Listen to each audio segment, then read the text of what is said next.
Bienvenidos, bienvenidas a esta edición de hoy de Sobre la Mesa, miércoles 26 de febrero del 2025. ¿Cuáles son los temas que voy a estar discutiendo con ustedes en la tarde de hoy?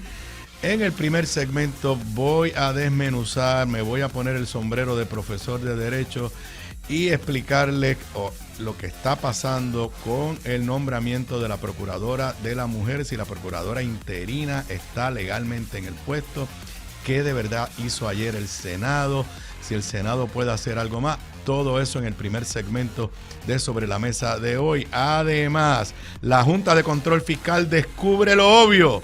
Tenemos una crisis de falta de médicos y otros especialistas de salud en Puerto Rico.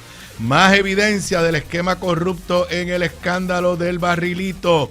Para agosto, escuelas bilingües, promete la gobernadora. Le niegan derecho a testificar a organizaciones de la comunidad LGBTQ+, en vista sobre proyectos de la mal llamada libertad religiosa. Incertidumbre entre empleados federales en Puerto Rico. Instituto de Cultura le rinde informe al Senado y ya Tomás Rivera Chat los amenazó. Esos son los temas que voy a estar discutiendo con ustedes en la tarde de hoy en Sobre la Mesa, que comienza ahora.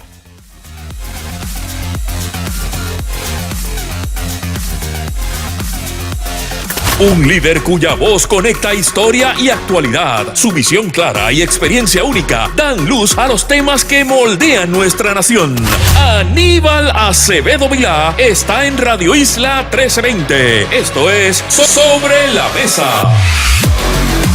Nuevamente bienvenidos, bienvenida a esta edición de hoy en vivo son exactamente las 3:58 de la tarde para los que me estén escuchando, me estén viendo en vivo. Buenas tardes a todos ustedes, los que me estén escuchando, me estén viendo grabado. Buenas tardes, buenas noches, buenos días. Si me están escuchando, me están viendo ya mañana por la mañana. Les recuerdo que el nuevo episodio del podcast Análisis de la Z a la A está disponible desde anoche a las 7 de la noche junto a la licenciada Zoela Boy en nuestro canal, que es diferente a mi canal de YouTube, bajo ese nombre, Análisis de la Z a la A. Tenemos un análisis profundo con la licenciada Zulma Rovira, que fue la directora de Grants de El COR 3, sobre toda la situación de fondos federales y particularmente la preocupación que tenemos todos si estamos en riesgo o no en riesgo de perder fondos federales. Nos encuentras en nuestro canal de YouTube, también en Spotify y Apple Podcast. Y sobre Análisis de la Z a la A, anoche Zoé y yo tuvimos una experiencia bien gratificante e interesante. Tuvimos nuestro primer Zoom interactivo para los que ya están suscritos en nuestro Patreon, patreon.com/análisis de la Z a la A. Como por hora y 20 minutos estuvimos conversando, viéndonos en video con los que se conectaron, contestando sus preguntas, y nos gustó tanto que vamos a tratar de repetirlo periódicamente. Gracias a todos los que participaron del Zoom en nuestro patreon.com/análisis de la Z a la A. Y estamos, creo que ya en los últimos 2 días del concurso que está llevando a cabo Radio Isla junto a Frontier Airlines, en el cual usted se puede ganar uno de 10 vales de $250 para cualquiera pasaje de Frontier Airlines. Lo único que usted tiene que hacer es entrar a radioisla.tv/encuesta y llenar la encuesta que hay ahí, que tiene varias preguntas. Entre esas tiene las preguntas de cuál es el programa de Radio Isla 1320 favorito de usted y quién es el periodista o analista favorito de usted. Yo he tratado de que me muestren los resultados de cómo va esa votación y aparentemente eso es un secreto aquí en Radio Isla. He tenido que usar mi fuente y me informaron ayer que alegadamente son muchachos de por la mañana, de puestos para la mañana, y que son los que están adelante. Me cuesta trabajo creer eso. No sé si fue que contrataron a Edwin Mundo o algo así. Pero cuando pregunté la justificación que me dieron, yo creo que es ofensiva a los que escuchan este programa. Me dijeron, lo que pasa es que los que escuchan a Luis y a Jonathan ahí en Puestos para la Mañana son más jóvenes y son más propensos a usar la tecnología. Y pues parece que saben entrar más a la página esa de radioisla.tv/encuesta. En otras palabras, nos están diciendo a los que escuchan sobre la mesa que somos un chorro viejo y que no sabemos usar las computadoras ni el internet. Así que yo los reto que entren ahora mismo a radioisla.tv/encuesta y hagan lo que ustedes saben que tienen que hacer y voten por el mejor programa de Radio Isla 1320 y quien mejor hace el análisis político. Así que ya debidamente notificado la gerencia de que hay que de alguna forma enmendar el error que se está cometiendo con esa votación. Nada, lo más importante es que participes y tengas el break de llevarte uno de los 10 vales de $250 auspiciado por Radio Isla y Frontiers Airlines. Bueno, ayer en mi programa, y ayer yo lo tuve, en los martes yo lo grabo, ayer en mi programa rompió la noticia de que en el portal del Senado de Puerto Rico se había notificado que se había recibido el nombramiento de Madeleine Bermúdez como procuradora de la mujer. Y eso generó pues todo un furor y una controversia y partimos de la premisa que la gobernadora había enviado el nombramiento. Luego se aclaró y particularmente fueron llamadas y entrevistas de la periodista Mili Méndez, de aquí de Radio Isla, pero también de Telemundo, y básicamente se aclaró. La propia gobernadora indicó que ya no había enviado ningún nombramiento y en algún momento durante la tarde el portal del Senado cambió y usó un lenguaje diferente, sino simplemente decía algo así, no lo estoy citando textualmente, que el Senado tomaba conocimiento, venía en conocimiento de que Madeleine Bermúdez estaba ocupando o había sido nombrada al cargo como procuradora interina. Eso ha generado múltiples especulaciones. Hay un artículo en el periódico El Nuevo Día, citan a José Luis Dalmau, esta mañana se ha analizado prácticamente en todos los programas. Y yo le voy a decir, me voy a poner aquí el sombrero de profesor de Derecho. Ustedes saben, doy un curso de separación de poderes. He publicado un libro de texto sobre este tema de separación de poderes y uno de los capítulos más importantes del libro es el capítulo de nombramientos, porque en nombramientos es una de las áreas que nuestra Constitución, al igual que la Constitución americana, claramente tiene un sistema de pesos y contrapesos, separación de poderes. El gobernador, en nuestro caso gobernador ahora, el presidente, nombra su gabinete y otros puestos, como la de la Procuradora de la Mujer, también nombra jueces, también nombra fiscales, y aunque los que son de la rama ejecutiva, los jueces no, van a trabajar para el gobernador, están las agencias autónomas, como la Procuraduría de la Mujer, pero el Senado le hace un check y básicamente confirma, le da una especie de permiso para poder hacerle un nombramiento en propiedad a la persona que quiera el presidente, o en este caso la gobernadora. Claro, a veces la persona que ocupa el cargo que fue previamente confirmado por el Senado, renuncia, se muere, se enferma y se activa lo que se conoce como secretario interino, en este caso procuradora interina. En Estados Unidos le dicen acting secretary. Ok. ¿Cómo una persona puede llegar a ser interino? Y cuando usted es interino, tiene amplios poderes, pues está dirigiendo la agencia, como dice la palabra, de forma interina.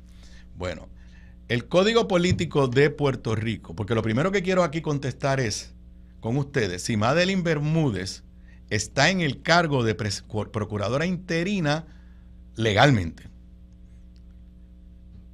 Lo segundo que tenemos que analizar es qué significa lo que hizo el Senado ayer y si el Senado tiene jurisdicción para hacer algo con el nombramiento de Madeleine Bermúdez. Bueno, Madeleine Bermúdez es procuradora interina. ¿Por qué ella es procuradora interina? Porque la procuradora anterior, antes de renunciar, la nombró procuradora auxiliar, es el título que da la ley de la Procuraduría, procuradora auxiliar. Y una vez la licenciada Boria renunció, pues Madeleine Bermúdez vino a ser procuradora interina.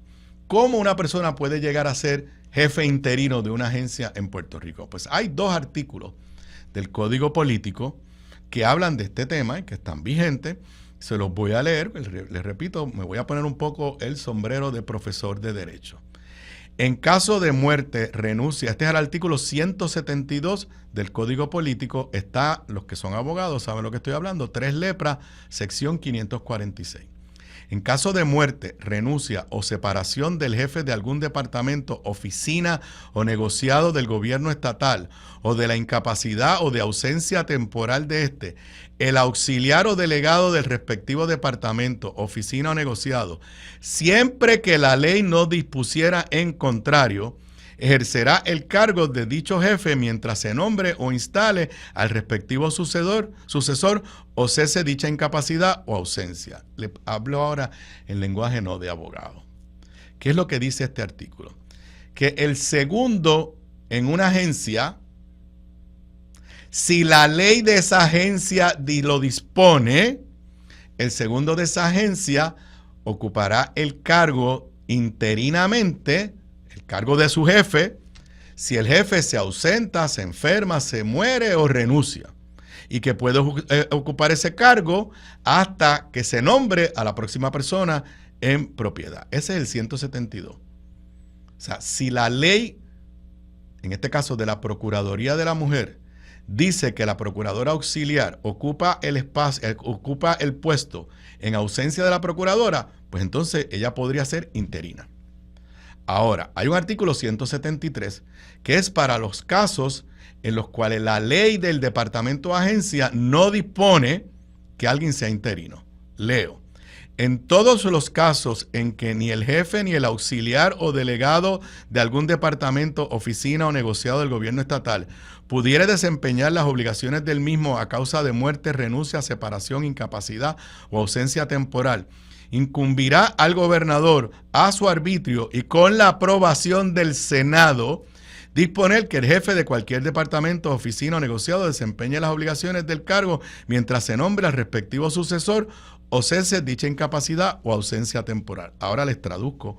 Este es el artículo 173 del Código Político. ¿Qué es lo que quiere decir ese artículo? Si la ley del departamento o agencia no dice qué pasa en ausencia del jefe, pues entonces el gobernador podrá nombrar a alguien interino, pero el Senado lo tiene que aprobar. Es un nombramiento diferente a nombrar a alguien en propiedad. Y esto sucedió en Puerto Rico en el cuatrenio pasado. Creo que sucedió bajo Alejandro García Padilla, pero lo tengo más fresco en mi memoria.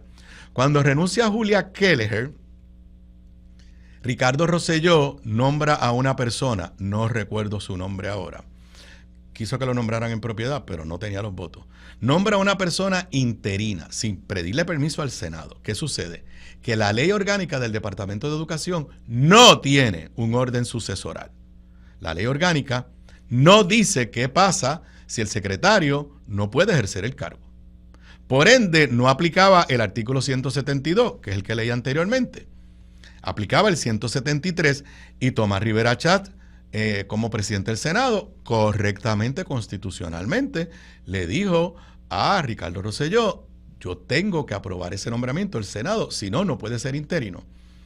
Y si mi memoria no me falla, se aprobó, pero después no lo aprobaron en propiedad y en aquel momento hubo como varios secretarios de educación, como ha pasado cuando el PNP ha estado en el poder. Ok.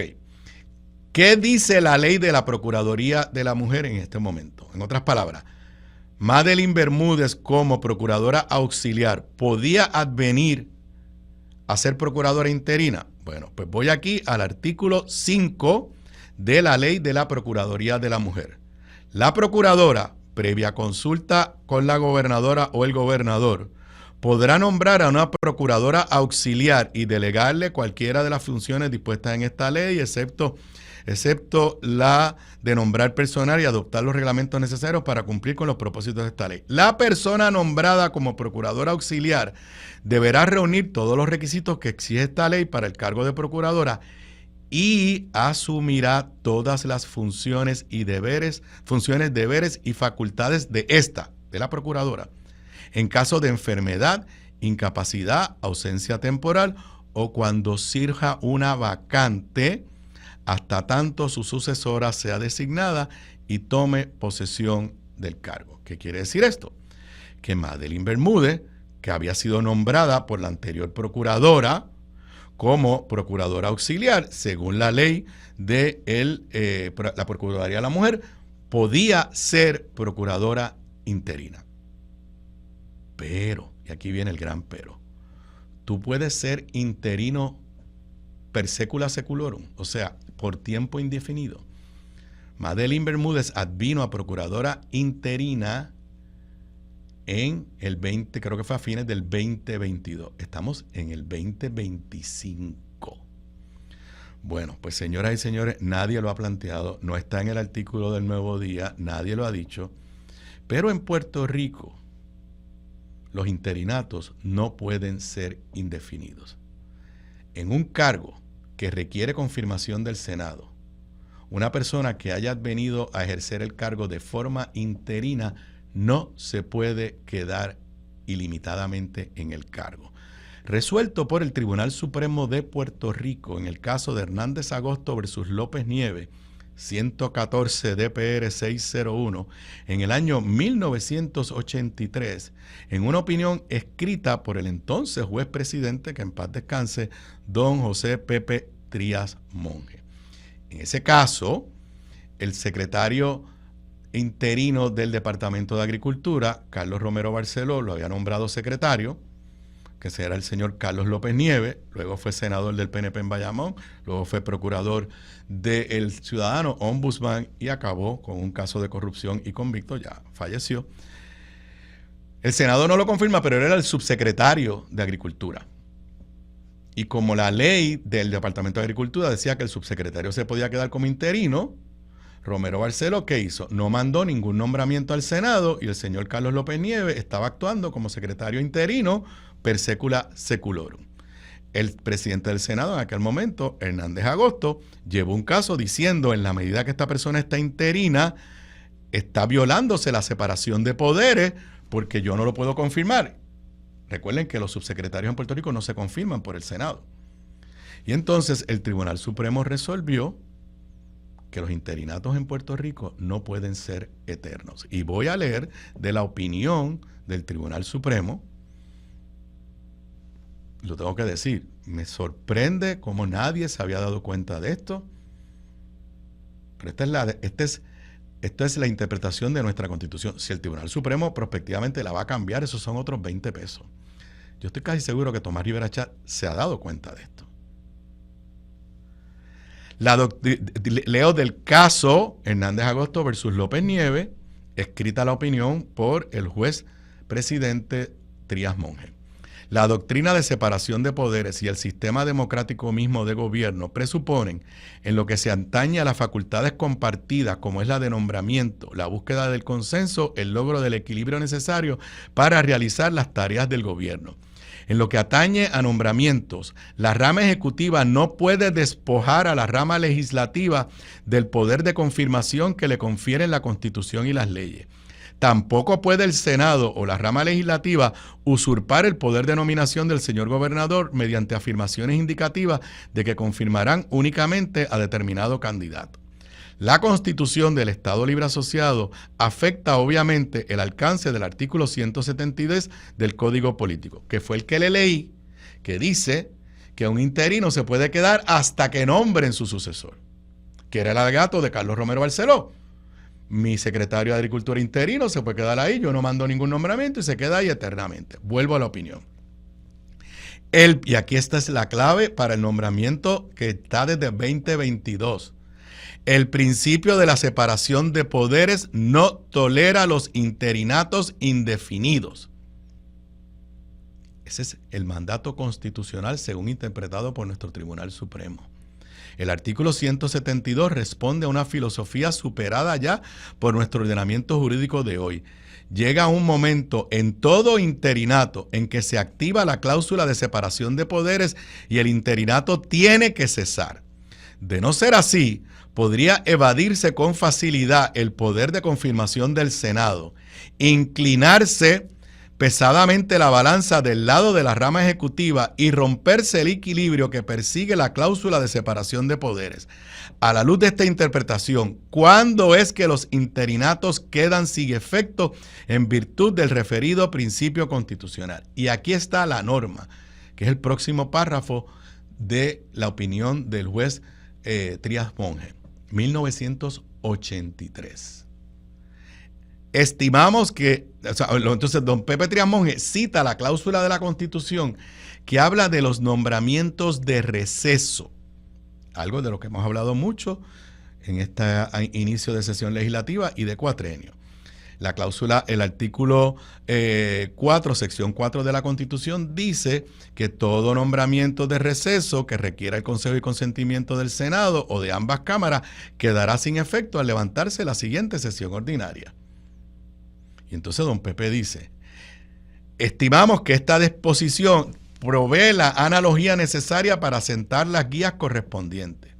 El paralelismo más señalado existe claramente entre los nombramientos de receso y los efectuados para cubrir vacantes. Resolvemos que, hasta tanto se disponga por ley un término más corto, todo interinato en cargos que requieran el consejo y consentimiento del Senado quedará sin efecto en virtud de la Constitución del Estado Libre Asociado de Puerto Rico al levantarse la sesión ordinaria de la Asamblea Legislativa en curso o en su defecto la siguiente al comienzo del interinato, a menos que se efectúe antes el nombramiento en propiedad.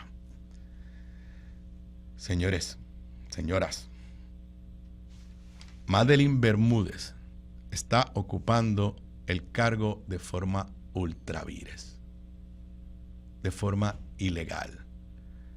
¿Por qué José Luis Dalmau no fue al tribunal como fue Hernández Agosto en el cuatrenio pasado como presidente del Senado al decir, pasó la próxima sesión, gobernador Pierluisi, usted tiene que enviar un nombramiento y ella no se puede quedar de interina? Desconozco.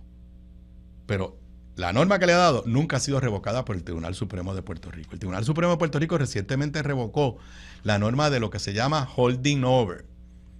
Pero la gran diferencia es que una persona que ocupa el cargo y que se queda en el cargo holding over, como por ejemplo el caso de la Contralora, fue confirmada inicialmente. En el caso de un interino, nunca ha sido confirmado. Así que, repito, según el Estado de Derecho Constitucional en Puerto Rico, Madeline Bermúdez no está ocupando el cargo de procuradora interina de forma ilegal ultra vires. Entonces nos preguntamos, ok, ¿y qué fue lo que hizo el Senado ayer? Bueno, pues yo creo que Tomás Rivera Chatz sabe, primero, él no va a impugnar ahora el interinato porque él la quiere. Él fue el primero que dijo que a él no le importaba si la gobernadora mandaba a alguien o no mandaba a alguien para Procuraduría de la Mujer, porque él estaba contento con Madeline Bermúdez. Luego, en este choque de poderes, la gobernadora, unos días después, dijo lo mismo.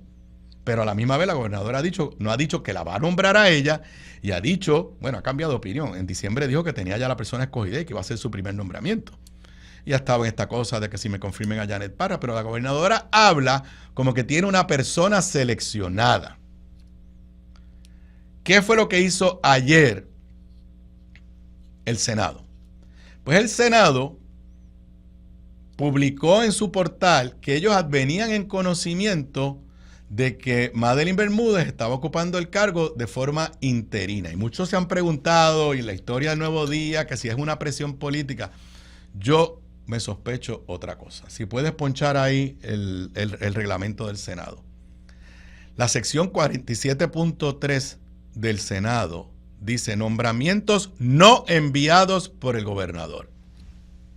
En el caso de que el gobernador designare a una persona para un cargo que requiera el consejo y consentimiento del Senado, el cuerpo, aun cuando el gobernador no hubiere sometido tal nominación, podrá considerar dicho nombramiento cuando tuviere conocimiento del mismo y de que la persona designada está ejerciendo el cargo en cuestión.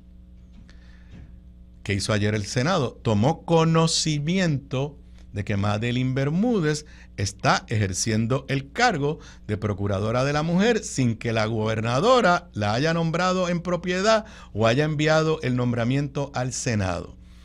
Y con este artículo, con esta sección del reglamento, en teoría, el Senado podría considerarla y confirmarla en propiedad, aunque no fuera la designada de Jennifer González ni ella hubiera enviado el nombramiento. Yo sostengo que este y otro artículo que tiene que ver con los de receso del reglamento son inconstitucionales. Nunca se han cuestionado. Pero no me extrañaría que Tommy hizo esto ayer. Hoy hubo reunión en Fortaleza, no he visto qué salió de esa reunión, pero que Tommy básicamente lo que le está diciendo directa o indirectamente a la gobernadora es: o me mandas un nombramiento rápido que sea aceptable para mí, o yo te voy a confirmar unilateralmente a Madeline Bermúdez. Eso sería un choque constitucional nunca antes visto en Puerto Rico.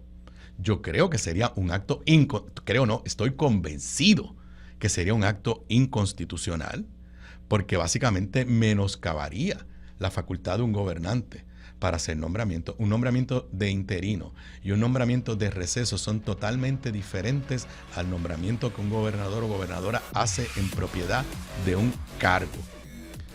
Claro, si la confirma y Jennifer se queda cruzada de brazos y no lleva el caso, pues esto se quedará teóricamente. Pero si la confirma la gobernadora, tiene la capacidad legal, el standing, como decimos los abogados, de hacer lo que hizo, ahora a la inversa, de hacer lo que hizo Miguel Hernández Agosto y de ir al tribunal y decirle: señor tribunal, invalide esa confirmación del Senado por ser inconstitucional. Esto es tan absurdo que el Senado no nombra, el Senado confirma. Ustedes saben lo que pasa una vez el Senado confirma a alguien, que el gobernador o gobernadora en este caso entonces hace la carta de nombramientos.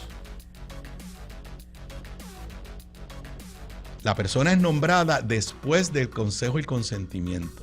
Pero Tomás Rivera Chatz en este nombramiento, en este reglamento, parece entender que el Senado le puede imponer un nombramiento a la gobernadora. Si alguien todavía cree que no hay una lucha de poder entre Tomás Rivera Chatz y la gobernadora sobre el tema de los nombramientos, y si alguien todavía duda que Tomás Rivera Chatz, desde que fue presidente del Senado por primera vez, ha demostrado un interés particular en el puesto de procuradora de la mujer, pues esto es bien sencillo. Todas las procuradoras de la mujer nombradas en este siglo han sido nombradas por Tomás Rivera Chatz. No por Luis Fortuño, no por Ricardo Rosselló, no por Pedro Pierluisi, no por Wanda Vázquez. Todas han sido nombradas porque cuando los gobernadores PNP han nombrado mujeres, algunas de ellas buenas candidatas, que no eran del agrado de Tommy porque eran demasiado feministas y defendían demasiado los derechos de la mujer, él se encargaba de colgarlas. Y en otros casos se encargaba de avisarle al gobernador: ni mandes para acá este nombramiento porque te lo voy a colgar. Y en este momento Tomás Rivera Chatz básicamente está decidiendo quién es la mujer que, según nuestro ordenamiento legal, debería defender los derechos de las mujeres. Regreso luego de la pausa. Gramas lindas, gramas, plantas, palmas y todo para tu jardín. En Dorado, 796-1386. 796-1386. Gramas lindas, excelente calidad y servicio insuperable. 796-1386. Bocados Divino, el lugar perfecto para almuerzo o cena. Menú internacional, especializados en los mejores guisos, cabrito al vino, rabo encendido y el mejor osobuco que puedes encontrar. Mariscos frescos del país, langosta de nuestras costas, amplia carta de vinos y jugos naturales, con la mejor localización, seguridad y amplio estacionamiento gratis. Bocados Divino, en el edificio del Colegio de Abogados en Miramar. Para reservaciones, llamar al 787-238-1530. La clave para la buena cocina, además de los ingredientes y recetas, está en la calidad de los productos en los que cocinas. Por eso te recomiendo mi línea Giovanna Heike Cookware Collection, con acabado en cerámica, mangos ergonómicos y 4 milímetros de espesor para mejor conducción de calor. Lo distribuye North Caribe Imports y su marca Caribí, donde además encuentras utensilios de cocina y limpieza para tu hogar. Ahora cuida tu jardín con Caribí Garden. Caribí, calidad, experiencia y el mejor precio. Pídelos en tu supermercado más cercano. Simplifica tu vida con Caribí. Distribuye North Caribe Imports, la empresa puertorriqueña con más de 50 años sirviéndote a ti. Escribe un amigo que me estaba escuchando y muy válidamente me pregunta, ¿y qué de la presidenta interina de la Comisión Estatal de Elecciones? Bueno, hay una gran diferencia.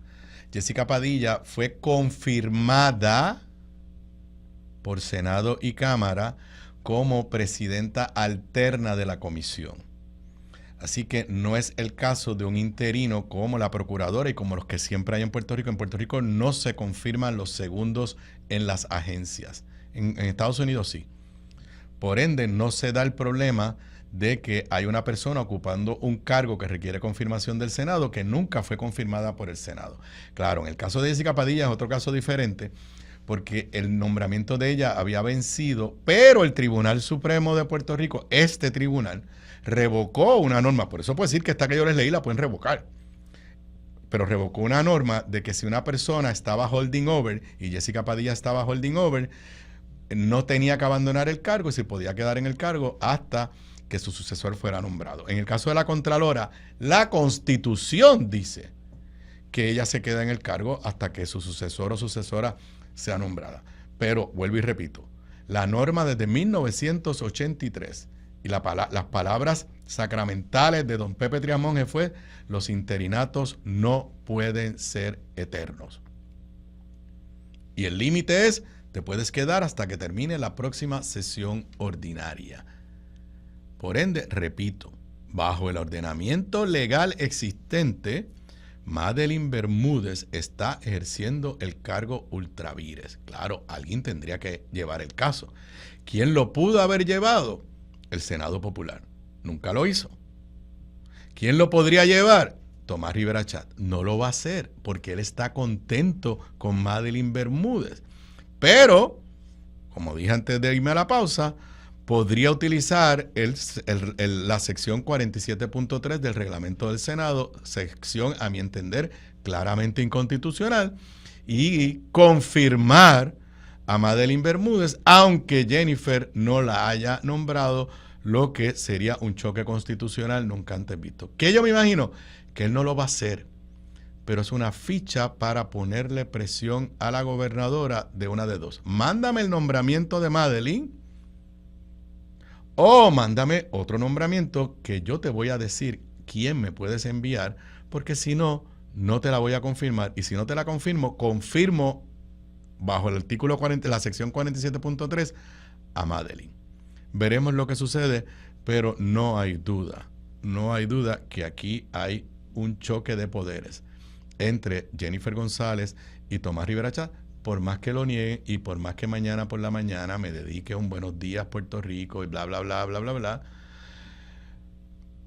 La realidad es que lo que hizo el Senado ayer de tomar conocimiento de un nombramiento interino, la única explicación que tiene es para considerar abrir la puerta a la sección 47.3 del reglamento del Senado. Invito a los periodistas, busquen la sección 47.3 del reglamento del Senado. Usted escribe en Google reglamento del Senado de Puerto Rico, le va a salir inmediatamente. Busque la sección 47.3 y busquen el caso de Hernández Agosto versus López Nieves, 114 DPR 601 del año 1983. Bueno, ayer hubo reunión de la Junta de Control Fiscal. Fue la primera reunión en la cual la gobernadora participó. Como ustedes saben, aquí en Sobre la Mesa, ustedes se enteran de lo que al otro día se convierte en noticia y, por ejemplo, pues hay titulares corriendo por ahí de que la Junta le dijo a la gobernadora: oye, tú te quejaste del plan fiscal de la Autoridad de Energía Eléctrica, pero no nos has enviado ninguna enmienda ni nos has dicho cuáles son dónde tú lo cambiarías. Y el otro asunto que lo discutí en la edición de ayer es que la gobernadora dijo: voy allí a quejarme de esos contratos esa festival de contratos que tiene la Junta, especialmente ese contrato de $1 millón al mes para una nueva firma que va a asesorar en la negociación con los bonistas de la autoridad. Y como les dije ayer, la Junta le dijo, gobernadora, usted no sabe de lo que está hablando. Esa firma y ese contrato no es de nosotros, es de los mediadores que fueron nombrados por la jueza Taylor Swain. Así que los dos grandes issues que la gobernadora tenía,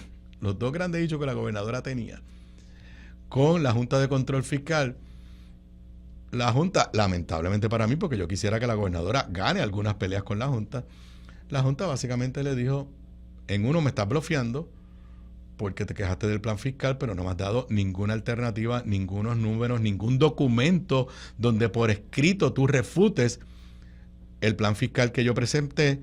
Y en cuanto al contrato de $1 millón de pesos, pues ese contrato, Jennifer, no te quejes conmigo. Ese contrato no es mío. Si te quieres quejar, quéjate con los mediadores o ve directamente donde la jueza Taylor Swain, porque sí es la jueza la que al final aprueba. Y ese contrato, igual que es la jueza la que aprueba todas las facturas que se le llevan para ser pagadas en este proceso de la quiebra. Pero aparte de eso y de unas asignaciones para los municipios que mencioné en la edición de ayer, hoy los dos periódicos principales del país, El Nuevo Día y El Vocero, puedes irlas ponchando, tienen con enfoques diferentes parte de lo que sucedió ayer, que fue que se dio a conocer un estudio que encomendó la Junta de Control Fiscal sobre el panorama del sector de salud en Puerto Rico. Primera plana del periódico El Nuevo Día, complicado panorama salubrista. Hacen falta más de 1.200 médicos especialistas. Un estudio que comisionó la Junta Fiscal reconoce el cuadro tétrico del sistema de salud en la isla, mientras propone priorizar la prevención.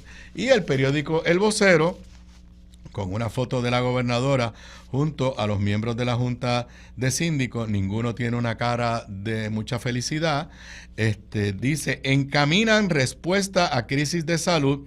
Junta de Control Fiscal ofrece diagnósticos sobre el estado actual de la fuerza laboral salubrista y establece modelos sobre la necesidad de enfrentar el país en los próximos 25 años. Yo creo que el titular del periódico El Vocero es demasiado optimista, porque yo pues creo que lo que hizo la Junta fue más que nada diagnosticar el problema, pero no vi mucho en términos de propuestas para resolverlo. Vamos a algunos detalles que me llamaron la atención en términos a este estudio.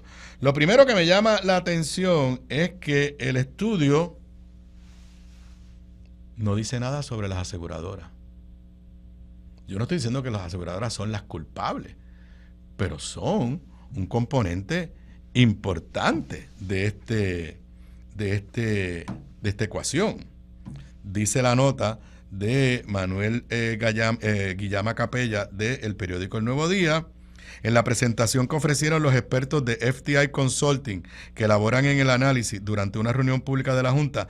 Sin embargo, estuvo mayormente ausente la discusión sobre el papel de las aseguradoras privadas, a las que proveedores de salud suelen señalar tanto por su grado de intervención en los procedimientos médicos como por los niveles de ganancias que generan administrando los servicios a la población.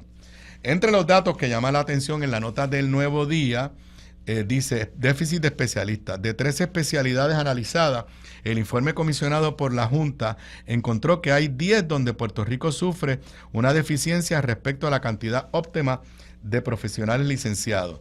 A continuación, las 5 especialidades del cuadro más crítico. Psicología y psiquiatría, 950 el déficit. Wow, si el déficit total es 1.200, pues casi todos están en psicología y psiquiatría. En un país que todo el mundo reconoce que tenemos un serio problema de salud mental. Paréntesis, creo que escuché a los chicos de Puestos para la Mañana que la gobernadora no ha nombrado al director de AMSCA, que es la agencia encargada de las adicciones y la salud mental, uno de los grandes problemas salubristas del país. Pero vuelvo, ortopedia 138, endocrinología 91, gastroenterología 88, nefrología 87. El Vocero tiene una tabla un poquito diferente que yo no sé cómo interpretarla. tengo que admitir, porque la del vocero es disparidad entre demanda y oferta por especialistas. Geriatría, menos 43% de lo que se necesita. Endocrinólogos 48%, ortopedas menos 50%, terapistas físicos menos 84%, urólogos menos 32%, gastroenterólogos menos 36%. Así que, por un lado, y digo, estos son los periódicos interpretando el estudio, no es culpa de los periódicos. El Nuevo Día identifica que faltan 950, que hay un déficit de 950 en el área de psicología y psiquiatría, pero el vocero destaca que hay una disparidad entre demanda y oferta por especialistas en el área de geriatría, y sabemos que tenemos una población que ha envejecido rápidamente y que una población cada vez más grande de adultos de edad mayor.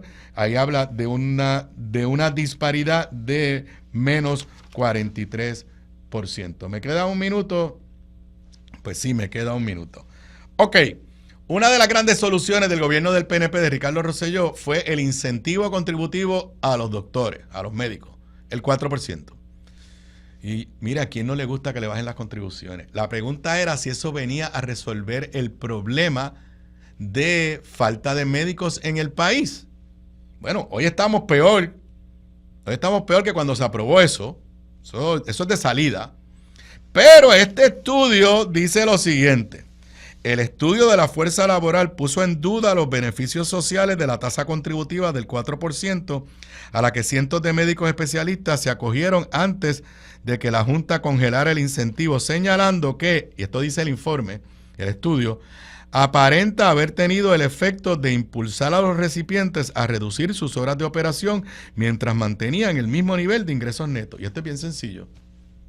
Si usted facturaba $500,000, pero al pagar contribuciones solamente le sobraba $400,000 y usted bebía feliz con los $400,000, pues ahora trabaja menos horas y factura 400, estoy inventándome el número, 12,000, y cuando paga el 4% le siguen sobrando los mismos 400,000. Antes te tenías que despellejar, le pagabas contribuciones al gobierno y te sobraba X, ahora trabajas menos y te sobra exactamente la misma cantidad. Yo nunca había escuchado este análisis, pero hace mucho sentido. Lo próximo que dice, asimismo puntualizó que los aumentos en las tarifas a determinados proveedores bajo el Plan Vital llevan a profesionales de la salud a priorizar asegurados bajo el Plan de Salud Gubernamental sobre asegurados bajo otros programas en referencia a los planes. A veces tenemos consecuencias no intencionadas de iniciativas loables, expresó Ani Mayor, otra de los líderes del estudio de FTI. Así que, por un lado, el 4% no nos ha ayudado a atraer a Puerto Rico que regresen o a retener médicos. Y por otro lado, la disparidad entre lo que se le paga por las aseguradoras de Vital, que esa es la que asegura el gobierno, y el gobierno mete la mano ahí, aparentemente motiva a que muchos médicos digan, si tú tienes el plan privado, como yo por ejemplo, pues yo no te voy a coger a ti, yo solamente me voy a concentrar en los que tienen el plan Vital, porque esos me pagan más y me pagan mejor. Regreso luego de la pausa. Aquí de regreso a Sobre la Mesa. Para los que me estén escuchando, me estén viendo en vivo, son las 4:46 de la tarde de hoy, miércoles, mitad de semana, 26 de febrero del 2025. Antes de entrar al próximo tema que quiero discutir con ustedes, yo les había dicho en las semanas anteriores que nos fuéramos preparando para que en algún momento la Junta de Control Fiscal revise sus planes fiscales para el gobierno de Puerto Rico y nos diga que hay que apretarse el cinturón más todavía por los recortes en fondos federales de Trump. Ahorita voy a hablar más adelante en el programa sobre qué el escenario de Trump, porque todos los días hay algo nuevo. Pero hoy, este clip no lo tienes, así que no te preocupes, Manuel, pero en la página 5 del Nuevo Día, alerta ante los recortes federales. Otra nota de Manuel Guillama Capella. El director ejecutivo de la Junta, Roberto Mujica, afirmó ayer que el organismo carece de un estimado de los fondos federales asignados a Puerto Rico que podrían rescindirse o congelarse en medio de los recortes impulsados por el presidente Donald Trump, pero subrayó que el riesgo tendrá que considerarse en la elaboración del presupuesto del año fiscal 2025-2026. Cita textual. Sabemos cuántos fondos federales el gobierno recibe. Es una cantidad significativa. No sabemos todavía si hay recortes en financiamiento federal, así que no hay una determinación de cuáles serían los impactos. Sabemos que el 50% del presupuesto actual del gobierno central proviene de fondos federales y que las asignaciones de Medicaid expiran en el 2027. Esos son hechos y lo demás es incierto. Y entonces pues un poco pues por ahí elabora. Así que ya está alertando. ¿Y saben qué? La tengo que decir, me da duro decirlo. Tiene razón. Es más, anoche la Cámara de Representantes Federal aprobó el presupuesto. Ahora tiene que ir al Senado y hay diferencia entre los republicanos del Senado y de la Cámara. Lo aprobó raspa cum laude por 2 votos nada más. En un momento parecía que se había colgado. Habían unos republicanos moderados que no querían votar a favor. Los demócratas todos votaron en contra. ¿Saben por qué los demócratas votaron en contra? ¿Y por qué los republicanos moderados amenazaron? Porque ese presupuesto que aprobó la Cámara ayer incluye un gigantesco recorte ¿a qué? A Medicaid. Claro, no especifica. Y de la boca para afuera ellos dicen que solamente va a ser para gastos administrativos y despilfarro de fondos. Pero el presidente de la Cámara ayer, el señor Johnson, dijo que Medicaid solamente va a estar disponible para aquellos que de verdad estén enfermos.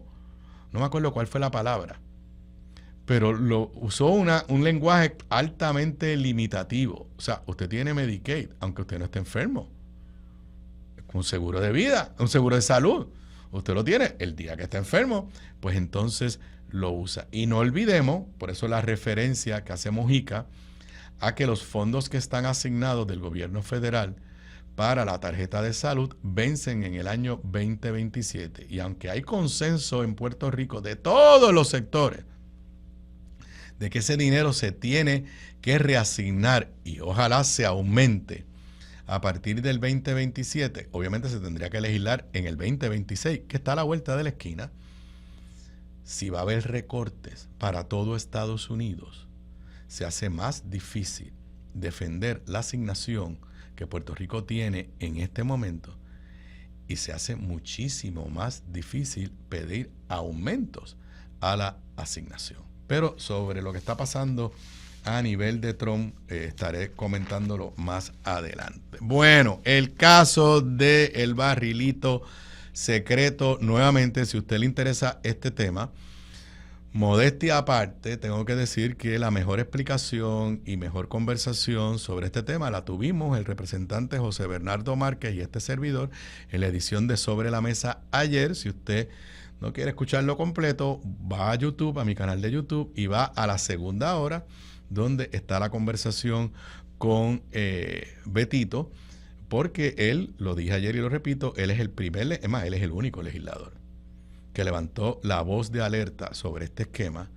un esquema que también estoy convencido que es inconstitucional, que la Contralora ha dicho que es inconstitucional, lo ha dicho por escrito que es inconstitucional y que se presta, no solamente inconstitucional, sino se presta para esquemas de corrupción. Hoy, en el periódico digital Noticel, el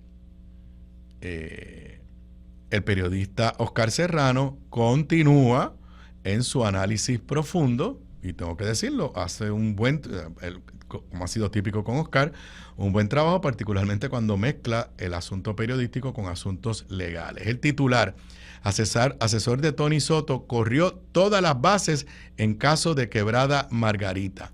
En la transacción, subtítulo: en la transacción millonaria, objeto de una investigación criminal, el asesor José Miguel Huertas Torres aparece vinculado con el legislador que autorizó la asignación, la agencia que la tramitó y la entidad que la recibió. Y hay que leer unos cuantos párrafos, no solamente por lo escandaloso, sino mientras los vaya leyendo, pregúntese usted, ¿cómo es posible que nadie supiera de este triple juego de este señor? ¿Cómo es posible que Tony Soto, a quien yo siempre estimé como un buen legislador y una persona seria, cómo es posible que Tony Soto no supiera, por lo menos, de que este señor era pitcher, catcher y dirigente a la misma vez? Dice la nota, el ex asesor ejerció funciones en todos los lados de la asignación legislativa de 1.5 millones. Ya sabemos que no es 1.2, es 1.5. Pero escuché a la Contralora ayer decir, y al exsecretario de Agricultura decir en Jugando Pelota Dura, que las asignaciones a esta iglesia llegaron a ser 5 millones de dólares aparentemente por otros lados. Pero vuelvo a la nota. Dice, en el caso de La Quebrada, entre julio del 2021, Soto Torres, el representante, tramitó desde su oficina legislativa 2 asignaciones que totalizaron 1.580.000 millones al Centro Comunitario al Servicio de la Familia, una entidad sin fines de lucro que preside el pastor Heriberto Andújar Otero, también incorporador de la Iglesia Defensores de la Fe Cristiana de Naranjito. Según documentos judiciales y una entrevista en Boricua a Dorali Rivera Martínez, que es la exdirectora de la Autoridad de Tierra, que también está bajo investigación, Huertas Torres, el asesor, laboró en la comisión de Soto Torres que hizo la asignación a la iglesia, luego fue en la Autoridad de Tierra el técnico que tramitó la asignación y luego en junio del 2024 fue el representante de la iglesia que acudió al Tribunal de Quiebras para someter una solicitud de protección bajo esa ley. Me dice Manuel que nos tenemos que ir a la pausa. Cuando regreso con más de esto que me recuerda aquella frase. ¿O usted sabía o eres un inepto? ¿Cómo es posible que nadie supiera que este señor, en un claro conflicto de interés y en un claro esquema de corrupción, estaba jugando todas las bases a la misma vez, 2 de ellas en representación del pueblo de Puerto Rico, como asesor legislativo y como asesor en la Autoridad de Tierra? Regreso con más luego de la pausa. Aquí de regreso a Sobre la Mesa. Para los que me están viendo, me están escuchando en vivo, son exactamente las 5 de la tarde de hoy, miércoles 26 de febrero del 2025. Continúo en el análisis, pero primero citando parte de la nota del periódico Noticel, de la pluma del periodista Oscar Serrano, con más información sobre el escándalo del barrilito secreto. Repito, si quieren entender cómo surgió este barrilito, cómo es que funciona, vayan en mi canal de YouTube, a la edición de ayer de Sobre la Mesa, a la conversación que tuve con el amigo ex representante José Bernardo Márquez, quien fiscalizó este esquema y a quien nadie le hizo caso en el gobierno del PNP, ni en la legislatura popular y PNP, salvo la Contralora, que concluyó, número 1, que el esquema es inconstitucional, y número 2, sabemos que parte de esta investigación criminal tiene el beneficio de las auditorías que ha hecho la Contralora, y parece que hay más. Pero volvamos al caso que involucra a el ex representante Tony Soto y a su ayudante Huertas Torres, que, como vieron, estaba del lado de Tony asesorándolo para asignar el 1.5 millones de dólares.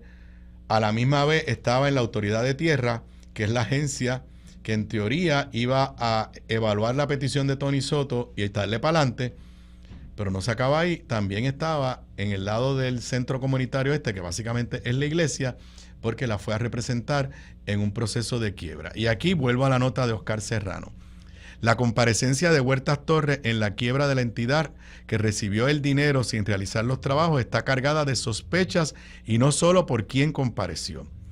El centro recurrió a la quiebra 2 años después de que la Autoridad de Tierra los demandara para recobrar el dinero, 3 meses después de que el tribunal le ordenara en corte abierta no sacar el dinero de sus cuentas, y justo cuando la representación legal de la Autoridad de Tierra se disponía a deponer a los miembros de su junta de directores, o sea, de la junta de directores de la iglesia del centro comunitario. ¿Cómo es que se llama? Centro, buscar el nombre aquí para decirlo claramente. El centro, me perdí aquí en la nota. Centro Comunitario de Servicios a la Familia, que básicamente es un ente del mismo pastor de la Iglesia Defensores de la Fe Cristiana en Naranjito. Vuelvo acá a la nota de Oscar Serrano. Los miembros de la Junta designaron a Huertas Torres como tesorero, lo autorizaron a radicar la quiebra y renunciaron después de esto a sus puestos. Qué santitos estos muchachos.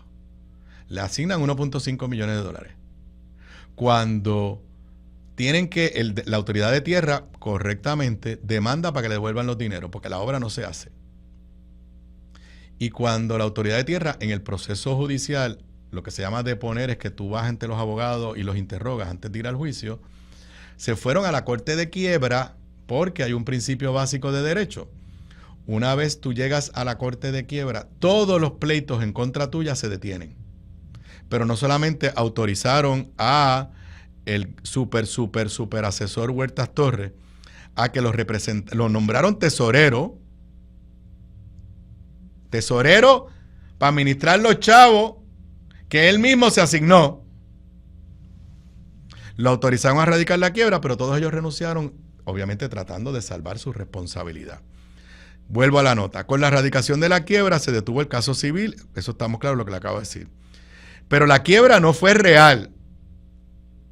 Apenas 2 meses después de radicada, la entidad solicitó retirar la solicitud de quiebra sin haber sometido ninguno de los documentos que de ordinario se usan para comenzar a organizar la disolución o reorganizar una entidad en quiebra. En otras palabras, la quiebra fue una estrategia bien pensada para paralizar el pleito de la autoridad de tierra, demandando que le devolvieran los dineros y que dónde rayos estaban los chavos.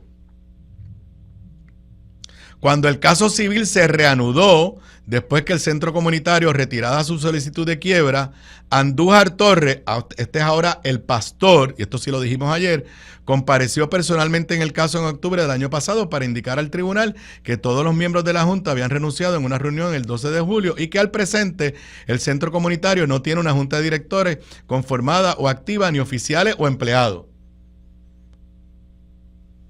¿Y los chavos dónde estaban?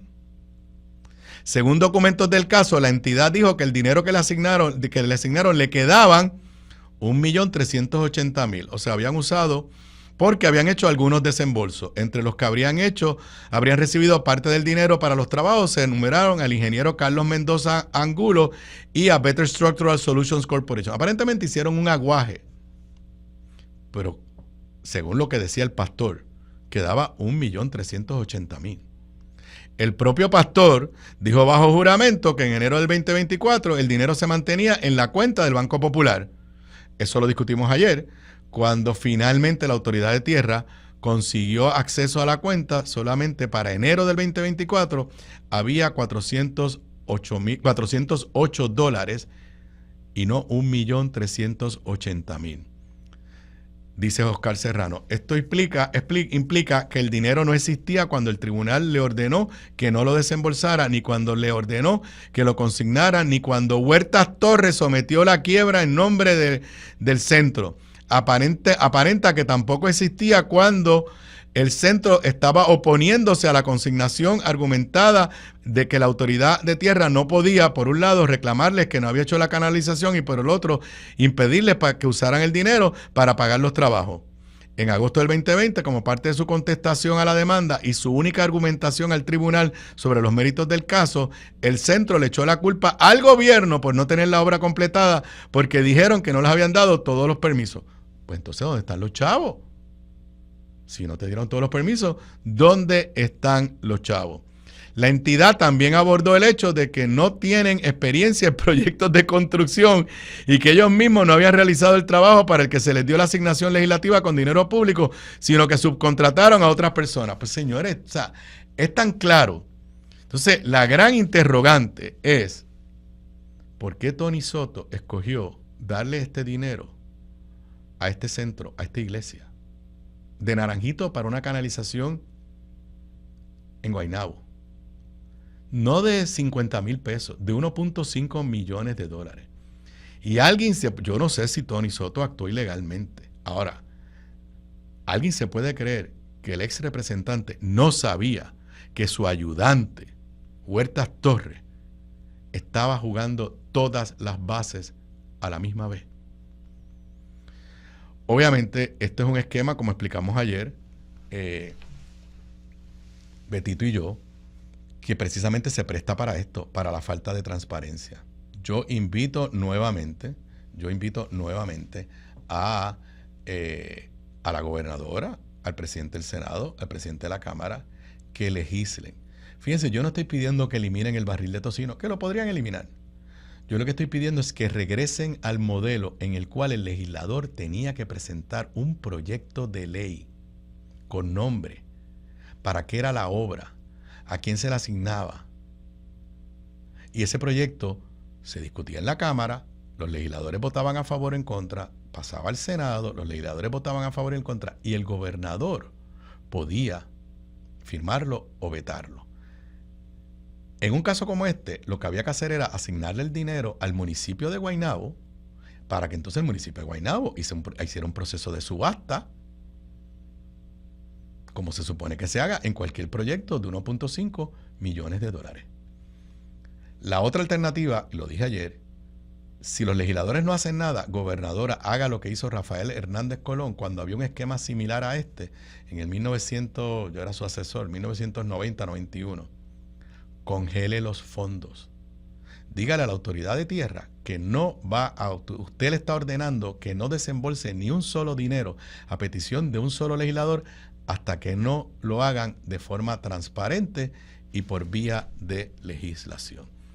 Pero más allá de todo Puerto Rico, da la sensación que en el gobierno nadie se indigna con este claro esquema. Número 1, inconstitucional. Y número 2, a mi entender, un esquema que se abre para la corrupción precisamente por la falta de transparencia. Bueno, la gobernadora que seguimos, se va el mes de febrero y no hay proyectos de ley presentada, no hay iniciativa de impacto, nos dice como algo positivo, y ¿saben qué? Yo estoy de acuerdo, ojalá y se dé. Van en agosto las escuelas bilingües. Se evalúa ofrecer incentivos para que los maestros capacitados ofrezcan cursos de inglés en un primer grupo de planteles. Déjeme ser claro, yo creo que ojalá y logremos que todos los niños cuando se gradúen de escuela superior en Puerto Rico sean totalmente bilingües, que dominen bien el español y dominen bien el inglés. En este momento no dominan el inglés, pero tampoco dominan el español. O sea, los problemas de dicción y de redacción que se tienen, no solamente en las escuelas públicas, también en las escuelas privadas, son extremadamente serios. Pero ojalá y la gobernadora lo logre, de verdad, ojalá. Y esto no tiene nada que ver con ella, lo hará quizás por motivaciones de estatus. Yo creo que esto tiene que ver con las posibilidades de futuro. El inglés, no importa lo que usted piense de Estados Unidos, es el idioma de negocios, de ciencia, de transacciones en el mundo. Inclusive usted viaja fuera de Estados Unidos y mucha gente hace un esfuerzo por dominar el inglés porque abre puertas. Y ayer me mandaron un video cínico de que el inglés abre puertas. Dice la nota del Valeria María Torres Nieves en el periódico El Nuevo Día, citando a la gobernadora. Vamos a empezar en agosto con el programa para el próximo año escolar. De ahí vamos a ver cómo funciona del semestre de agosto a diciembre para poder hacer una proyección de cuánto tiempo nos tomará que todo el sistema de enseñanza esté en enseñanza en inglés. Esa oración me levantó bandera porque eso no fue lo que dijo la gobernadora en la campaña. Eso da la sensación de que todo va a ser en inglés. Ella habló de escuelas bilingües, que unas cosas se enseñan en español y otras cosas se enseñan en inglés. Por ejemplo, en la escuela privada que yo estudié, el Colegio San José, casi prácticamente todo era en español, todos los maestros eran en español, salvo uno que otro maestro de inglés que teníamos, americano, pero los libros de texto de ciencias eran en inglés, lo que un poco te obligaba a dominar los conceptos en español y en inglés, y algunos otros libros de texto eran en inglés. Y pues, yo salí con una buena base del inglés de la escuela superior. Vuelvo a la nota acá. La gobernadora dice que más de 30 escuelas mostraron interés en formar parte de ese grupo porque se va a empezar obviamente con un grupo piloto. Desde su campaña política, González habló de la implantación de un programa de inmersión 80-20, lo que quiere decir que al inicio 80% de los cursos serán en español y el 20% en inglés. El porcentaje de cursos en el idioma anglosajón aumentará al pasar de los años. González indicó que una de sus principales preocupaciones era el hecho de que no hubiera suficientes maestros que pudieran impartir sus clases en inglés, pero aseguró que un análisis del Departamento de Educación mostró que hay muchos maestros de inglés que no están dando clases de inglés. Eso es interesante y yo quisiera que el secretario, que es una persona seria, Eliezer Ramos, como seguimiento a estas expresiones de la gobernadora, le dé al país los detalles. ¿Cuántos maestros de inglés, certificados de inglés hay en Puerto Rico y cuántos de esos maestros de inglés no están dando clases de inglés y están dando otras clases?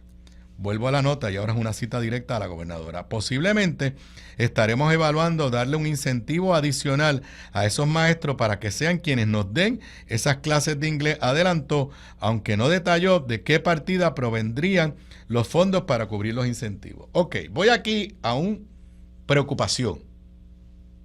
Si el 20% de los cursos van a ser en inglés y eventualmente eso debe ir aumentando, pues no van a ser cursos de inglés.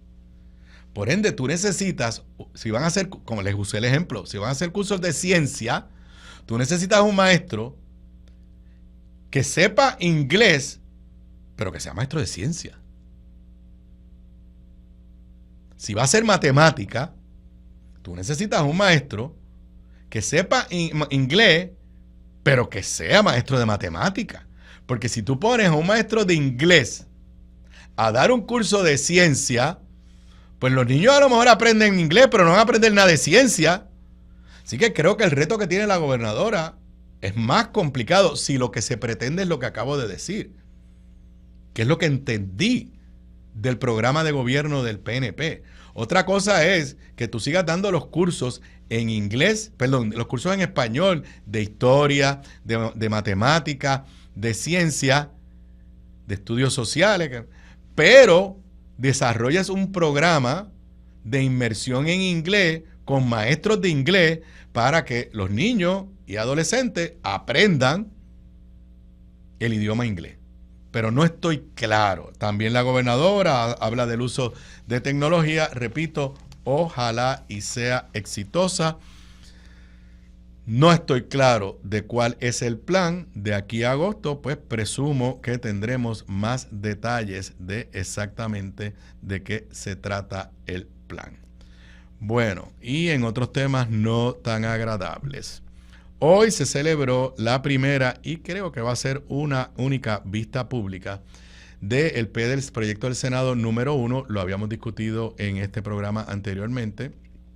Lo hemos discutido en el podcast de análisis de la Z a la A con Zoela Boy. Lo hemos discutido con Pedro Julio Serrano, que es este proyecto que se llama de libertad religiosa, pero que de verdad es un lenguaje en señales, que es un proyecto que se abre para el discrimen con diferentes sectores en la sociedad puertorriqueña, muy particularmente con la comunidad LGBTQ+. El periódico El Nuevo Día tiene una nota, la puedes ponchar hoy ahí, básicamente adelantando a discusión hoy el proyecto de libertad religiosa. 9 de las 12 entidades citadas para el intercambio son de base de fe. O sea, prácticamente todos los que estaban invitados era para que apoyaran el proyecto. Además, ya había una nota que el Departamento de Salud y el Departamento de Educación también lo apoyaron. Puedes poner la nota del periódico El Vocero, donde trata de dar el otro lado de la moneda y básicamente dice, por aquí lo tengo, preocupa a varios senadores proyecto de libertad religiosa. Bueno, pues el proyecto se fue a vistas públicas hoy. Lamentablemente, a los más interesados y comprometidos con el tema, a las organizaciones que representan la comunidad LGBTQ+, no los dejaron testificar. El Colegio de Abogados sí pudo testificar, testificó levantando serias objeciones. Si te puedes poner ahí la nota de Noticel, Federación LGBTQ+, denuncia obstrucción para deponer contra el proyecto de libertad religiosa. El Colegio de Abogados pudo testificar y levantaron sus objeciones. Una organización de trasfondo religioso, Sínodo Presbiteriano, pudo testificar y se expresaron en contra de la medida, pero obviamente las vistas públicas estuvieron hechas para llenar el récord de personas que favorecían el proyecto. 10 organizaciones vinculadas a la comunidad LGBTQ+, pidieron testificar, incluyendo la Federación LGBTQ+. Como ustedes saben, yo soy parte del consejo asesor de esa organización. Acepté la invitación porque sé que esta es una comunidad que está en riesgo en este momento de perder sus derechos, de ser discriminada tanto en Puerto Rico como en Estados Unidos. Dice Noticel sobre la actitud de Tomás Rivera Chat de no dejarlo. Bueno, Tomás Rivera Chat dijo que no, que el Senado decide quién testifica, porque la presidenta del Colegio de Abogados aparentemente le levantó y le dijo, mire, o sea, aquí hay unas organizaciones que quieren oponerse, y él dijo, no, nosotros decidimos quiénes testifican, pero todo el mundo que someta a una ponencia por escrito será evaluada e incluida en el récord. Mire, señoras y señores, no es lo mismo. Primero se llama vista pública, para que el país, a través de la prensa, conozca lo que dijeron las personas a favor y en contra, y para que el senador que tenga dudas pueda hacer preguntas. Pero no, él dijo que no, que simple y sencillamente que lo entregaran por escrito. Dice la nota del periódico de Pamela Hernández Cavilla en Noticel, un grupo representativo de la Federación LGBTQ+ señaló hoy en una parte con la prensa que se les prohibió la oportunidad de poner sobre el proyecto del Senado 1 sobre la libertad religiosa. Según se explicó, la comisión conocía de antemano la oposición de la Federación a este proyecto de ley. Me consta que la Federación lleva días largos, semanas pidiendo de poner. Y también otras organizaciones, o sea, no es que no lo sabían, pidieron turnos y se los negaron. El proyecto, bueno, obviamente, yo les he dicho a ustedes, y he dicho en otros foros, si usted escucha que hay un proyecto de ley o una reglamentación para atender algo que usted sabe que no es un problema, pues preocúpese, porque van a generar un problema. En Puerto Rico no hay un problema de libertad religiosa, no lo hay. Aquí somos tolerantes con las creencias religiosas de todo el mundo. De todo el mundo. Es cierto, la inmensa mayoría del país somos cristianos, diferentes denominaciones, pero aún así, aquí los hermanos de la comunidad judía, hermanos de la comunidad musulmana, nunca han dicho que no pueden, de alguna forma, practicar su religión. Este es un proyecto que está escrito para, sobre pretexto de creencias religiosas, discriminar. Que si usted trabaja en el registro demográfico y viene una pareja de 2 hombres a hacer una relación sobre su certificado de matrimonio, usted pueda decir, como yo soy cristiana y en mi iglesia entienden que los homosexuales se van a quemar en el infierno, yo no puedo atenderlo. El proyecto dice que entonces tiene que venir otra persona y atenderlo. Pero eso no es señalar particularmente a un ciudadano que no va a recibir inmediatamente el servicio versus cualquier otro que lo va a recibir inmediatamente.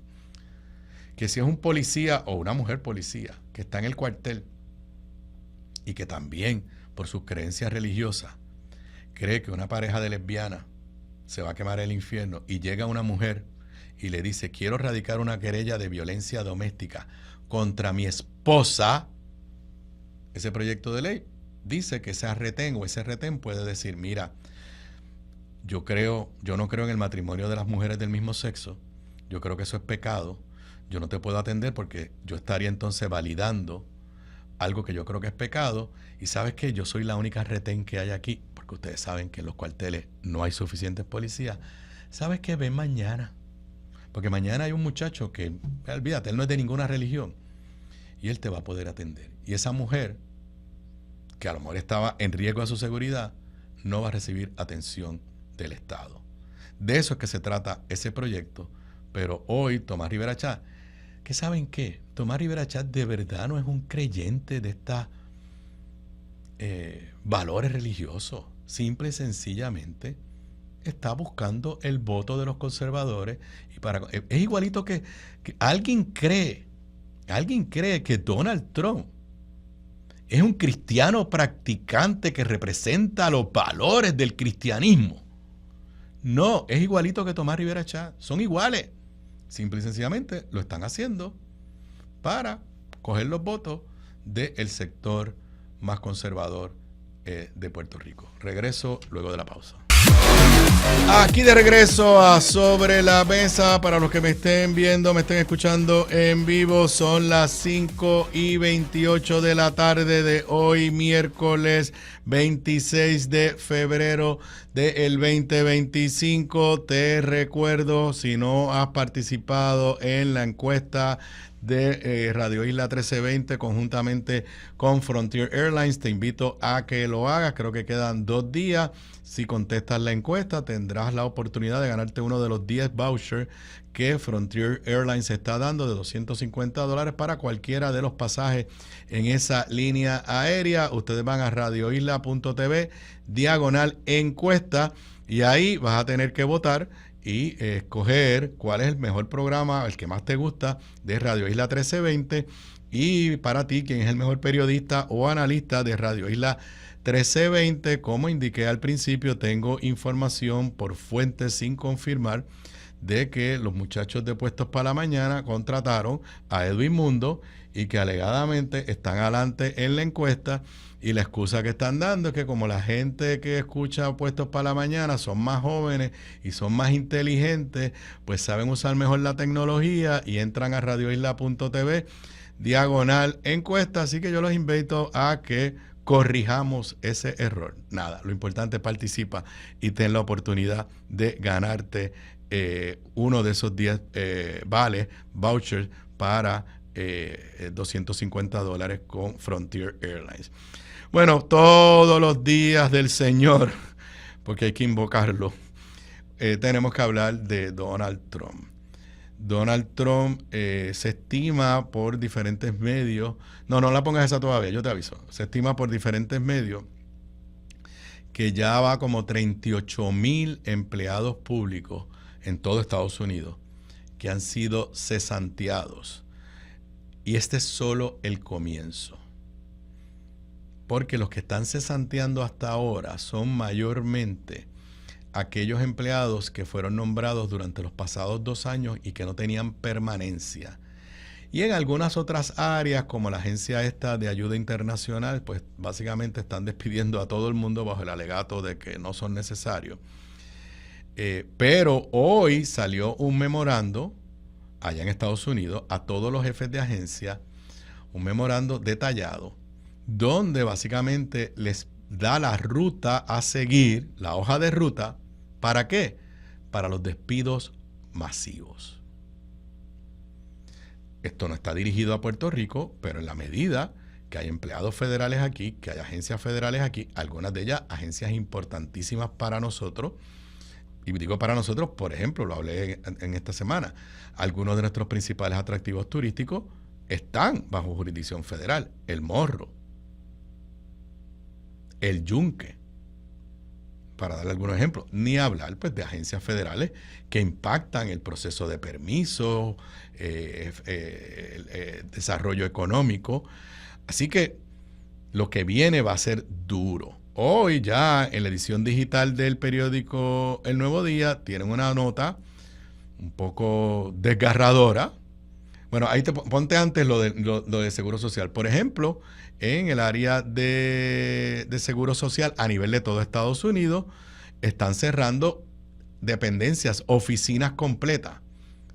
Dice esta nota en la decisión digital de Primera Hora, siguen los cambios de Trump en el Seguro Social. Cerrarán una importante oficina y ponen empleados en licencia. Los cambios del gobierno de Estados Unidos no paran. Esta semana ha sido el turno de la Administración del Seguro Social, que el pasado lunes anunció la reestructuración de su oficina de análisis, revisión y supervisión, y hoy miércoles informó el cierre de todo un departamento dentro de la agencia. El departamento del Seguro Social que cerrará es la Oficina de Derechos Civiles e Igualdad de Oportunidades. Todos los empleados de esa oficina fueron puestos en licencia administrativa desde hoy mismo. Y el Nuevo Día, en su edición digital, esa no la tienes tú, Manuel, bajo el título Incertidumbre y ansiedad entre empleados del IRS despedidos. La Unión Nacional de Empleados del Tesoro informó al Nuevo Día que en Puerto Rico despidieron a 200 de los 4,000 empleados del IRS. Y es una nota de Mari Carmen Rivera que va detallando cómo fue aumentando el nivel de ansiedad de estos empleados. Lo primero fue cuando recibieron la notificación de que todo el mundo tenía que trabajar presencial, que no había lo que ha habido ya durante muchos años, el trabajo a distancia. Y dice aquí uno de los empleados, déjame ver si una de las empleadas dice, lo primero que dijo fue que quería que los empleados regresaran a las oficinas y eliminar el teletrabajo. Con eso empezó la inquietud porque por lo menos en Puerto Rico no hay oficinas en las que quepan todos los empleados a la vez. Ahí surgió la interrogante de si querían forzar la orden, sería porque querían reducir el personal. Cuando vino la pandemia, el gobierno federal, para ahorrar, decidió cerrar espacios de oficina y decir que los empleados podían trabajar a distancia.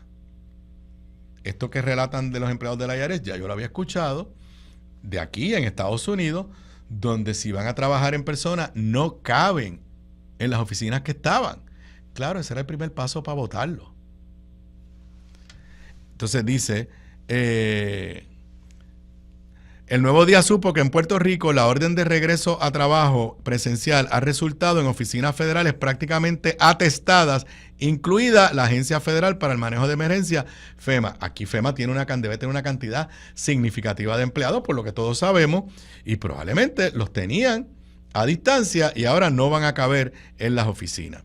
El empleado relató que el chat de la Unión se llenó de preguntas de empleados preocupados por lo que podría suceder, tema que se agravó con el segundo paso de Trump, cuando mandaron aquel email de la ventana. Entonces aquí nos enteramos, por esta nota del Nuevo Día, que algunos de los empleados que solicitaron la ventana, que era te vas, pero te pagamos 7 meses de trabajo, si no lo aceptas ahora, te arriesgas a que te votemos, que a muchos que pidieron la ventana se la rechazaron. Entonces dice más adelante, el martes 18 de febrero comenzaron los despidos a nivel nacional y en Puerto Rico todavía no se sabía nada. Simplemente había un ruido por los pasillos, se estaba rumorando, pero todavía no había nada anunciado. Los días en que mi equipo estaba presencial, estaba ese ruido por los pasillos de que estaban comenzando los despidos, pero no se sabía nada. Esto dramatiza la ansiedad y la falta de sensibilidad de este gobierno de Donald Trump y de Jennifer González. Ese mismo martes a las 5 p.m. y poco antes de terminar el día de trabajo, en el IRS reunieron a los empleados para informarles de los potenciales despidos a trabajadores que hubieran comenzado en el periodo probatorio de enero del 2024. Ya llevaban un año trabajando. No sabíamos quiénes eran o cuántos eran, pero nos dijeron ese escrito y todos nos quedamos con ansiedad, incertidumbre. Al otro día, mientras trataban de trabajar de manera remota, se intensificaron los mensajes en el chat de la Unión indicando que los despidos ya eran una realidad.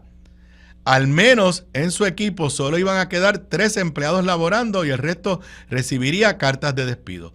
Finalmente recibió la llamada indicando que debía presentarse en la oficina y entregar todos sus equipos de trabajo. Poco a poco le fueron cortando acceso a sus correos electrónicos y demás sistemas de trabajo. Esto sin haber recibido la carta de que los estaban votando.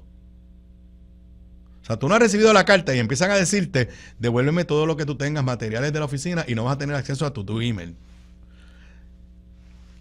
Sigo leyendo. Supuestamente iban a enviar las cartas al email desde Dodge, que es la agencia esta que dirige Elon Musk, aunque no dirige Elon Musk, pero dirige Elon Musk. Pero esa noche no llegó. Cuando fuimos a entregar los equipos, estuvimos allí todo el día esperando instrucciones porque esto fue tan inesperado que localmente no estaban preparados. Sin embargo, no todos han recibido esta carta oficial todavía. Los que sí han recibido la carta, dijo, lo que han encontrado es una misiva genérica, sin mayores detalles del despido o los pasos a seguir. Nos habían dicho que si no teníamos la carta, no estábamos desempleados, pero en las horas que estuvimos esperando, fuimos recibiendo notificaciones por email de que nos estaban desactivando todos los accesos. Muchas personas ya en ese momento no podían entrar ni siquiera a la aplicación de Teams. Nos fueron desactivando todo. Y como les dije, el cálculo que hizo el propio Nuevo Día, a base de información de Estados Unidos, es que ya van 38,000 personas despedidas en los Estados Unidos, incluyendo 5,857 veteranos de las Fuerzas Armadas. Sobre algo más que tengo de este tema, regreso luego de la pausa. Aquí de regreso a Sobre la Mesa. Antes de irme a la pausa, hablaba sobre el tema de los empleados federales aquí en Puerto Rico, que no es que están siendo discriminados porque están en Puerto Rico, están sufriendo las mismas consecuencias de empleados en situación similar en cualquier lugar de los Estados Unidos. Información que me ha llegado que no he podido confirmar del todo, me indica que en las cartas de despido, que son a todo el mundo que esté en el periodo probatorio, o sea, que lleve menos de un año en la agencia, o 2 años, creo que es en la norma federal. Las cartas que están recibiendo no es una carta que diga, lo estamos cesanteando porque estamos haciendo recortes presupuestarios. No es una carta, no recuerdo el lenguaje exactamente que usa, pero básicamente dice, te estamos despidiendo porque no hiciste tu trabajo, por justa causa. Número 1, eso es falso, eso es mentira.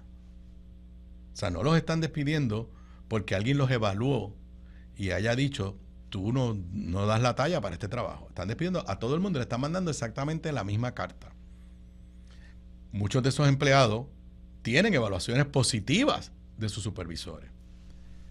Pero lo que me han dicho que tengo que confirmar, que para mí demuestra la canallada de Donald Trump, es que con una carta como esa, donde te están diciendo, te estoy votando porque tú no sirves para este trabajo, un empleado así despedido no puede pedir seguro por desempleo, no puede pedir la ayuda de desempleo.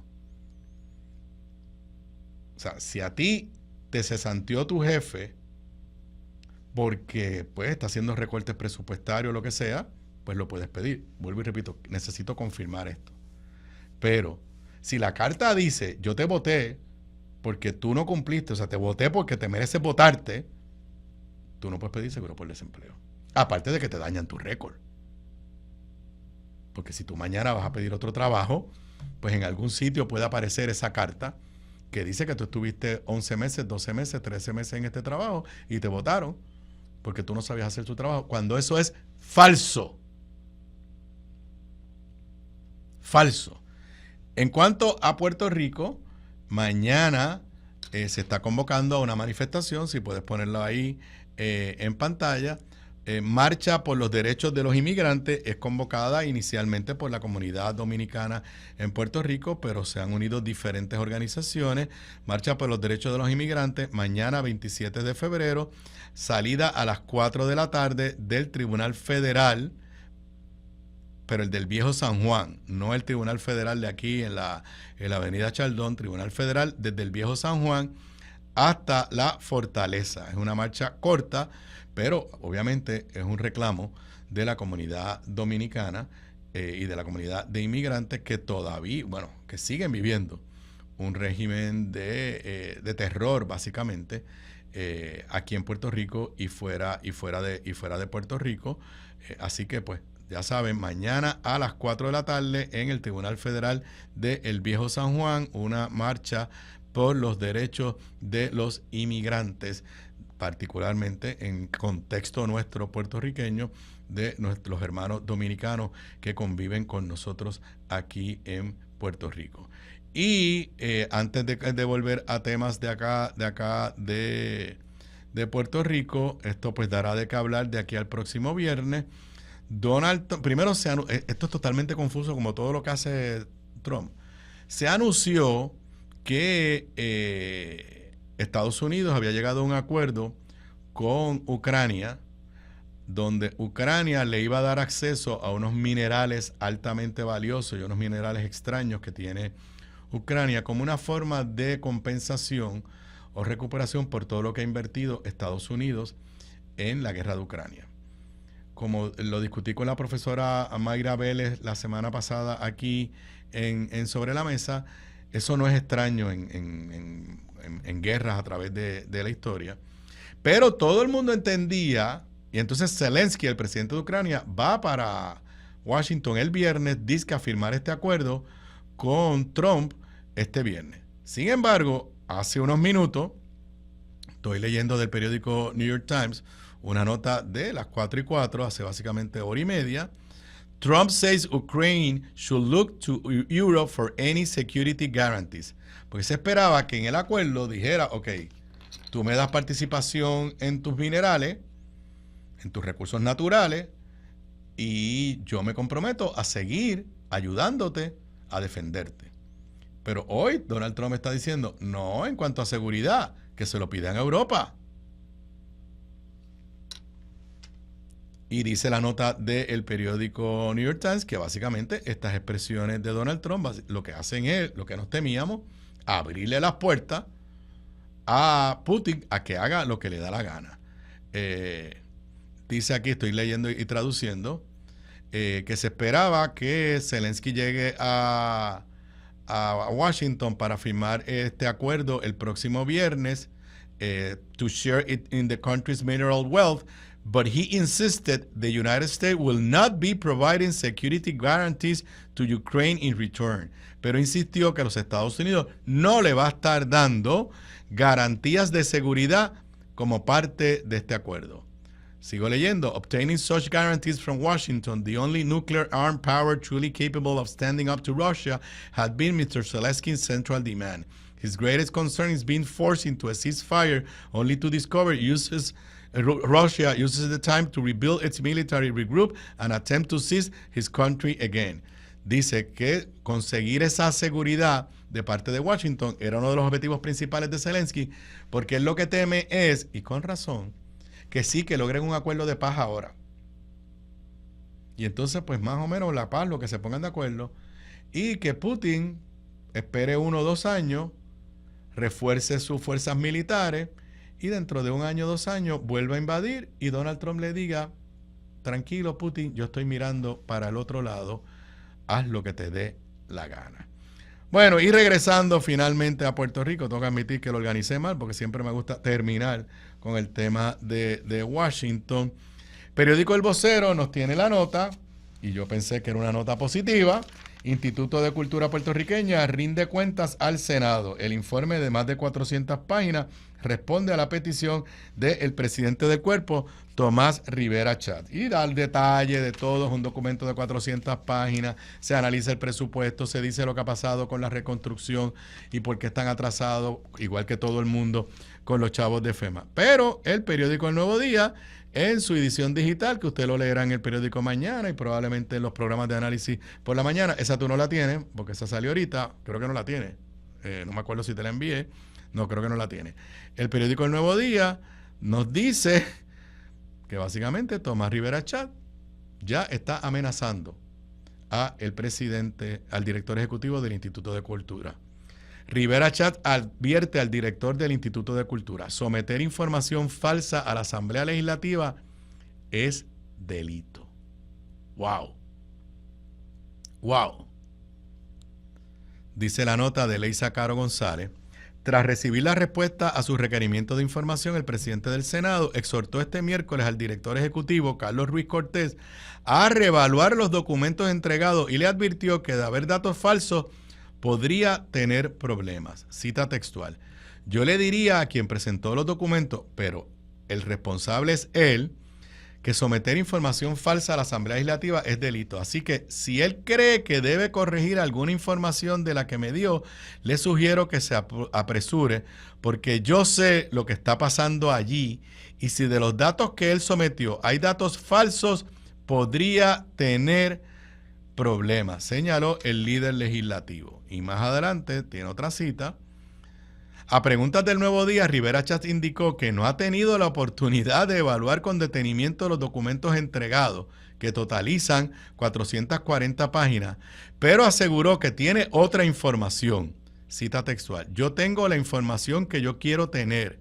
Yo le voy a demostrar al pueblo de Puerto Rico quién ha sido el enemigo número 1 de la cultura puertorriqueña, sentenció, culminando su vista pública. Así que, ya sabemos, el defensor de las mujeres en Puerto Rico es Tomás Rivera Schatz. Y el defensor de la identidad y la cultura puertorriqueña es Tomás Rivera Schatz. Y está amenazando con meter preso, porque eso es, o con acusar criminalmente al al director ejecutivo del Instituto de Cultura, que presentó un documento con todos los detalles presupuestarios, FEMA y todo, y en lugar de decir lo voy a examinar con detenimiento, pues básicamente está diciéndole te voy a referir al Departamento de Justicia, porque creo que me estás mintiendo. Pero no olvidemos que Jennifer González, cuando pidió el voto, pidió abiertamente que ella quería que Tomás Rivera Schatz fuera presidente del Senado. Son las 5:54 de la tarde. Con eso yo me retiro por hoy. Lo próximo en Radio Isla 1320, Noches con Sentido, con Carlos José Ortega.